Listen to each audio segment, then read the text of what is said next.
So my name is Joe Landini. I run a nonprofit in San Francisco called SAFEhouse for the Performing Arts, or just SAFEhouse Arts for short. We're a 49-seat performance gallery in the Tenderloin, which is near downtown. Also, probably one of the poorest neighborhoods in San Francisco, but also arts-rich neighborhood. And we have a residency program, so we have about 60 artists that share our space with us, and we present them every quarter. We present about 15 of them. We primarily work with contemporary choreographers, but we're multidisciplinary. So we work with some experimental artists, performance artists, theater artists, a few musicians. And we've been working with Marte on fundraising. We had a hard time finding a fundraising consultant on the West Coast. And Pioneer Winter recommended Marte, which we were endlessly thankful for that. So we've been having a really, really good time working with Marte. She's been working with us on sort of breaking down, the mysteries around fundraising and sort of helping us scaffold up towards real fundraising goals. Right. There. Yeah, that's it.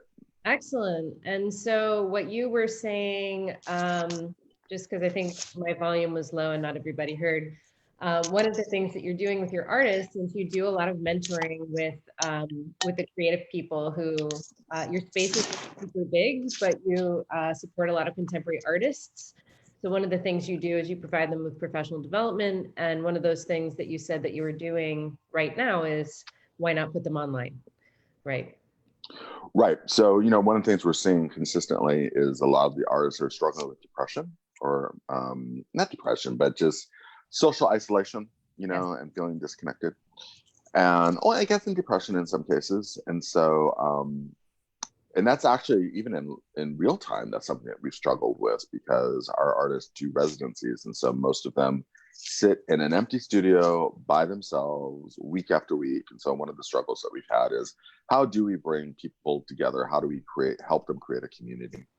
And Right. So we've been hosting grant labs where we just each week we go through whatever the latest deadlines are for grants and sort of do peer-to-peer feedback so that they can read each other's narratives and go over each other's budgets.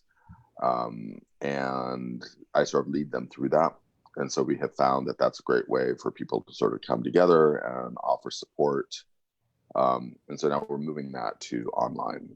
That's great. And I think that's especially awesome because the work of being an artist definitely is isolating unless you're a dancer or you're a theater performer. I'm a professional musician, so for me, all of what my work entailed was pretty much being in a room by myself and then getting in a bigger room with a lot of people and not talking. So learning each other was not necessarily a kind of thing.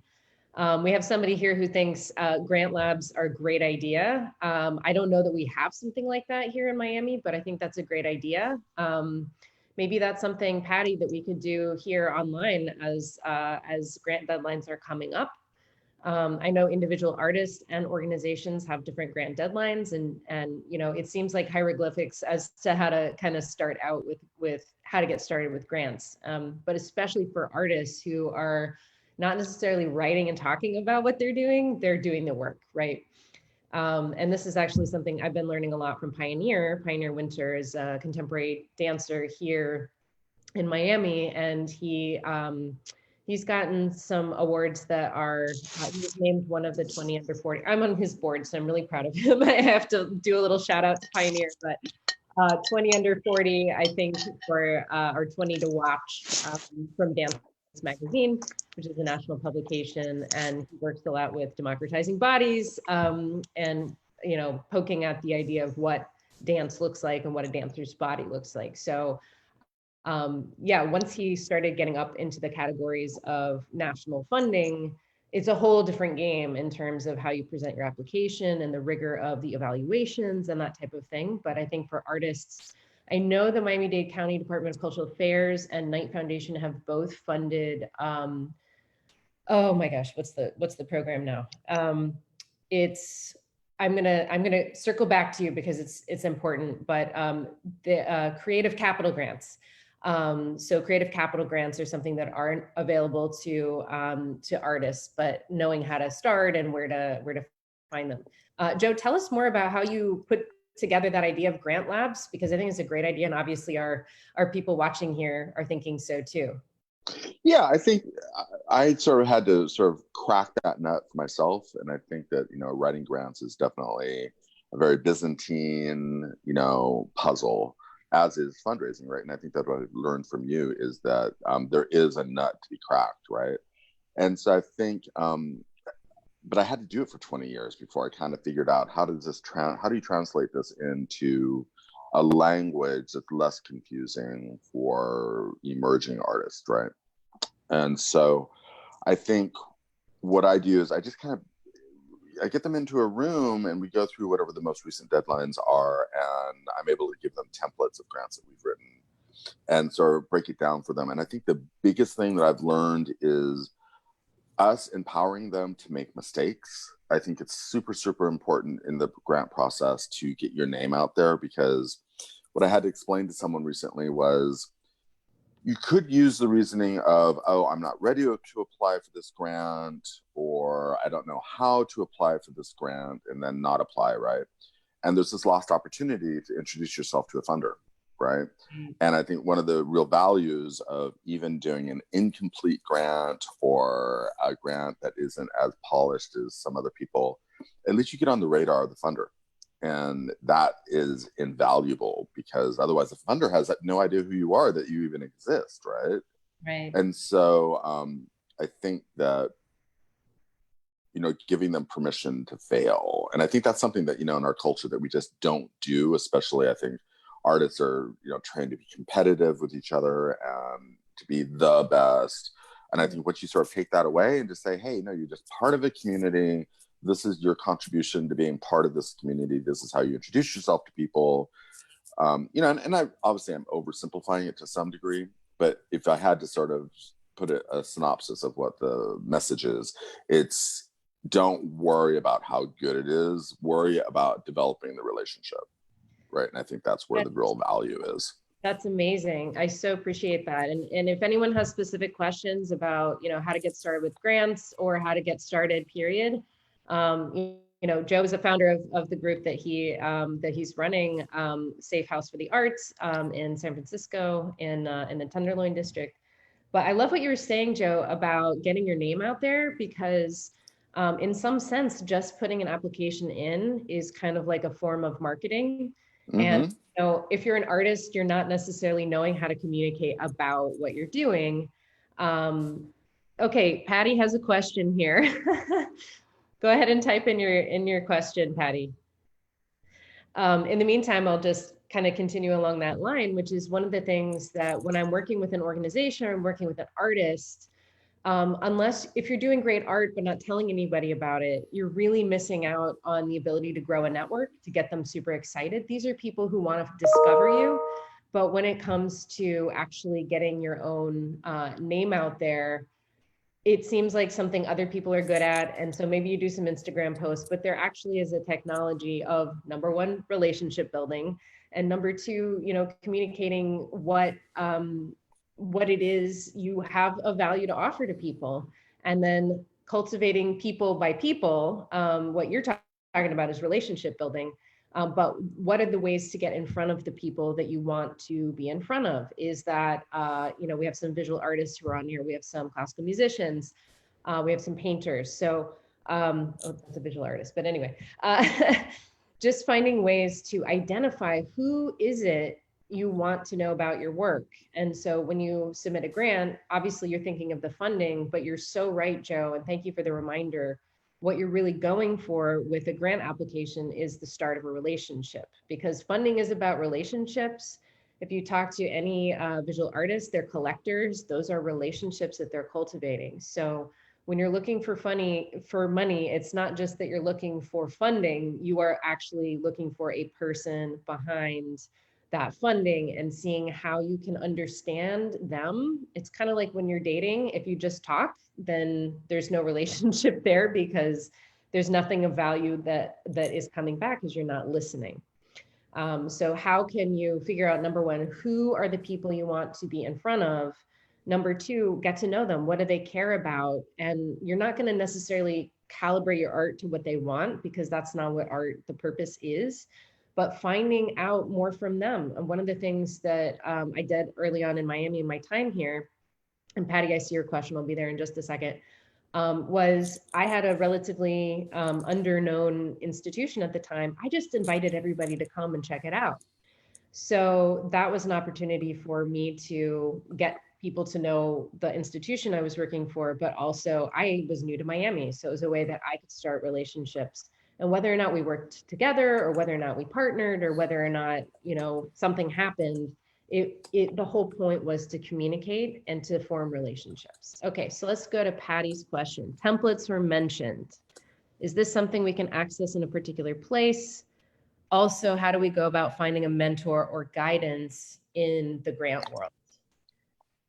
Joe, can you tell us more about templates, and I'll tackle the second part. Yeah, and I think, you know, what you were saying also reminded me of two things that sort of helped shift my own paradigm. One is funders want you to succeed. And that's a really important thing to realize, because no one goes into the nonprofit field with the intent of being your adversary. Yes. Everyone who goes into the nonprofit field goes in with the intent to be your ally. And they really, really want you to succeed. And they will pick up phones and they will give you information, because they want to do whatever they can do to help you fill out your paperwork correctly, to make their jobs easier. So they will absolutely talk to you, because an incomplete form or a form that's filled out wrong makes their jobs so much harder.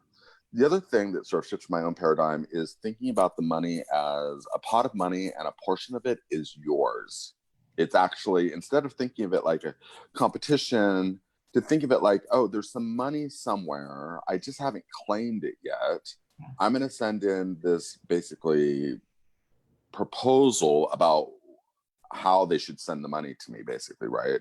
I mean, it's a little bit of an oversimplification, but in terms of like for city funding, there is a pot of money and they do want me to have it. Right. And once I sort of understand that, it's like they just want me to jump through the right hoops so that they can feel confident that I'm not going to run away to Hawaii with it, right? So instead of thinking of it like, you know, I'm competing with someone, I think of it like, oh, there's a pot of money there. I'm supposed to do this to just claim it, really. Right. And then going back to the idea of templates, yeah, I think that, you know, one thing, a lot of funders will have their successful applications on file, and you can actually go to their office and go read successful ones, or sometimes you can go to a funder and say, they might even have examples of good ones online that they'll send you. Right. Or another good one is if you get a chance to be on a panel. I definitely recommend being on a panel, and usually you don't have to have very much expertise to be on a panel. A lot of emerging people will do panels because they're the ones that haven't learned yet how time consuming they are.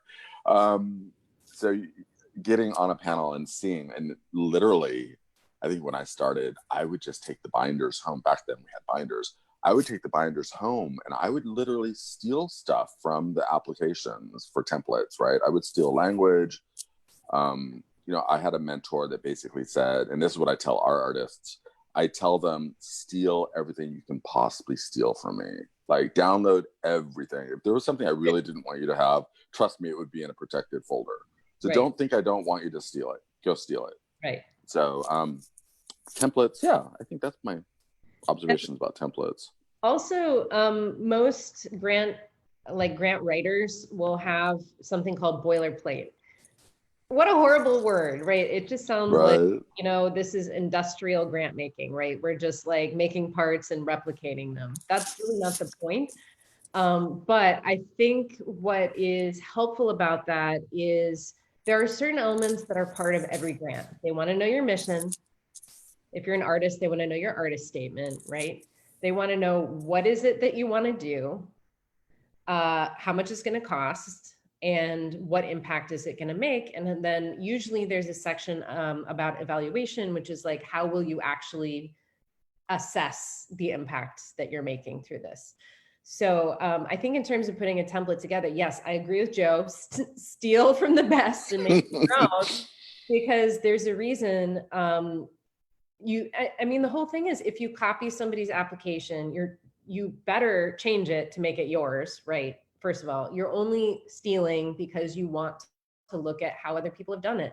And I'm a super nerdy person. I go on and I read tons and tons of stuff. I read blog articles, I read press, how do people put together a media release? Like, it's vastly different depending on what you do.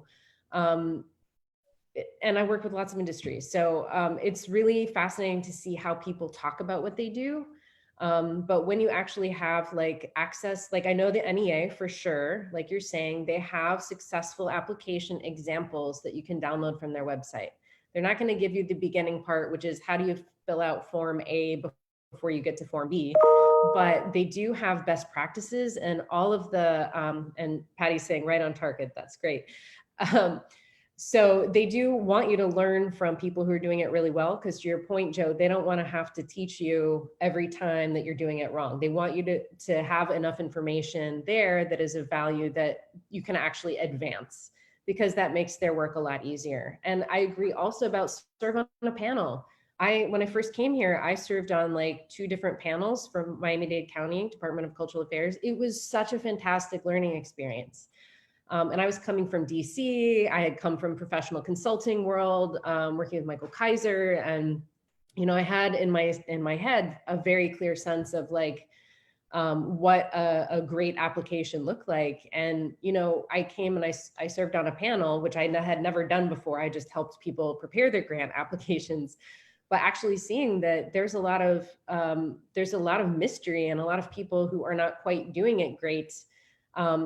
Only because they're not, and this is not everybody by all means, there are just some applications that still stand out in my mind as being like, if they had been just a little clearer about what it actually is, and had another person look at it, because if there are words missing, it's going to be really hard for people to like kind of guess and get into your mind. So I think in terms of best practices, when you serve on a panel, you see the best things and you see the worst things. It has no merit. I mean, the actual application sometimes has no correlation with the artistic merit of the program, but it's just how you describe it. So I've also seen some not so great programs that had amazing applications, and amazing programs that have just not had quality applications. So, and you're always welcome to send things my direction. Maybe if it's helpful, we could do an online session just about grants, maybe one of these sessions, so that we can get some grant makers on here and just hear from them about, best practices in these times. But yeah, I think serve on a panel, you will see a great range of what actually passes for a successful grant application, and then ask the grantors, since you're already making a relationship with them, what are some examples of what they consider to be really good, strong applications. I have a friend who reached out to me saying, I have this idea, I really want your commitment. And I was like, this grant, I don't think is even a thing right now. So better check with the grant makers and see if this is actually something that is this year, or whether it's another year. So also get to know your grantor. They do have a pot of money they want to give away to you, but if you have your requirements wrong, or your program does not match what actually they want to fund, every grantor has their own priorities. And so that's the only thing about artwork. We create art to uplift and to express, and the effect is the connection that we take out of that. But grantors always have their priorities, and that's their prerogative. If you are a foundation, you have a mission. If you're a government, you have a mission, to make art accessible to people. So, okay, Patty, we'll do a grants only workshop. Maybe we can have some folks that you are interested in getting in front of. Let me know who you want to hear from, because then we can start to arrange these things. But hey, Marta. Yeah, Joe. There was one other thing that I think was really helpful for me to sort of recognize, and again, this is something I kind of learned from you. One of those things that I kind of knew, but when I started working with you, I identified it. And I think that, there is a relationship between your marketing and your grant applications And God, there was a third part of it. It was a triad. But the point being that grants are a great way to clarify what your mission is, because it really forces you to articulate it. And it does need to sort of connect thematically with your marketing materials. So it should be a consistent message. And if, you know, grant applications are a great way to sort of be like, is my marketing, fundraising. So all three things are connected to your mission statement. And if they are not all consistent with each other, then that's a really good sign that there's an area for you to work on, because I think it's really important that that message go out consistently, and grants are a great way to figure out, you know, are you on target or not? I love that. Thank you for pointing that out. And I'm so glad to hear, you know, what you're learning and how it's changing things.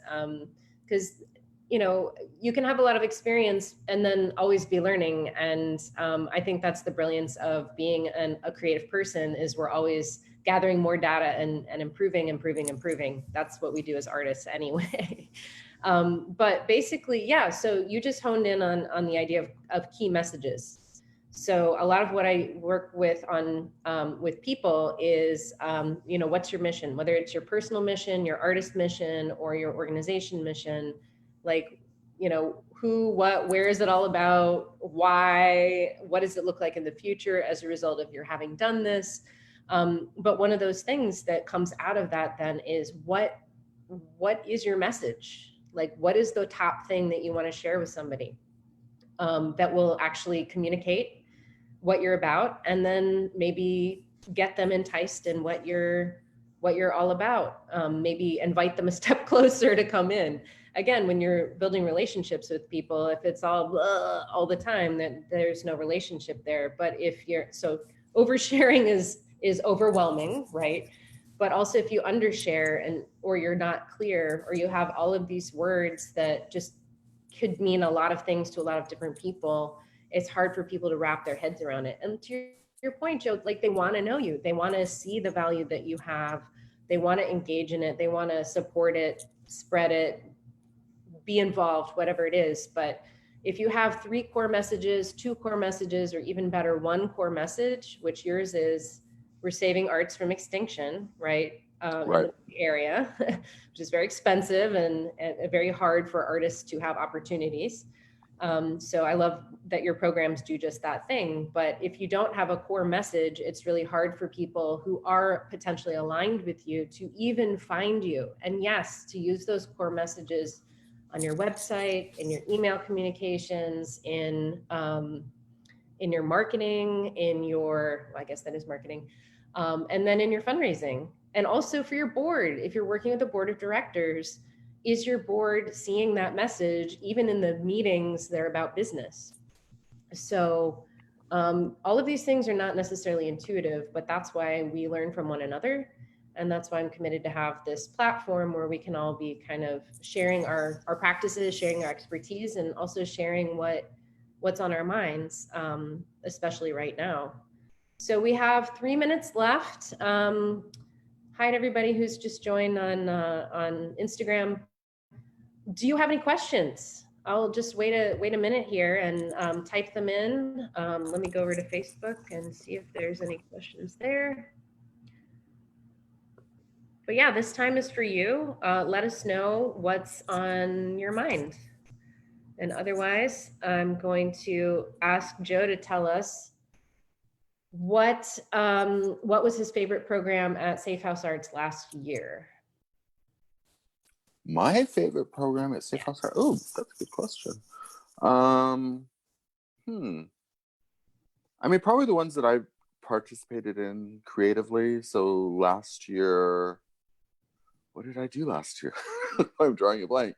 I think, you know, one program that we did, I curated a program at an old army church which is right by the ocean.